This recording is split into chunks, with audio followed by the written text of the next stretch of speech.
মুক্তি পেতে যাচ্ছে সুপারস্টার শাকিব খান অভিনীত বহুল প্রত্যাশিত সিনেমা অপারেশন অগ্নিপথ। যে সিনেমাটি নিয়ে ভক্ত ও সাকিবিয়ানদের মাঝে প্রত্যাশার শেষ নেই। ভিউয়ার্স, বিস্তারিত বিষয়ে জানতে হলে অবশ্যই ভিডিওটি সম্পূর্ণ দেখতে হবে।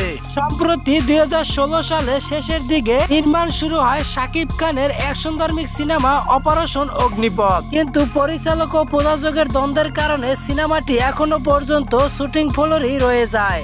ইতিমধ্যে বাংলাদেশের বৃহত্তম প্রযোজক আরশাদ আদনান সুপারস্টার শাকিব খানের আগুন সিনেমাটি কিনে নেন। সে সিনেমাটিও মুক্তি পেতে পারে খুব শীঘ্রই। তবে এবার সাকিবিয়ান তথা সাকিব ভক্তদের দাবি হলো, প্রযোজক আরশাদ আদনান যদি শাকিব খানের অসমাপ্ত সিনেমা আগুনই কিনে নিতে পারে, তাহলে অপারেশন অগ্নিপথ সিনেমাটি কেন কিনে নিতে পারবে না। তাই সাকিব ভক্তরা প্রযোজক আরশাদ আদনানের কাছে জোর দাবি জানাচ্ছেন তিনি যেন আগুন সিনেমার সাথে অপারেশন অগ্নিপথ সিনেমাটাও কিনে নেন। কারণ এই সিনেমাটার ট্রেলার যে সময় মুক্তি পেয়েছিল, সেই সময় সিনেমাটির ট্রেলারই বাজিমাত করেছিল সারা বাংলাদেশে।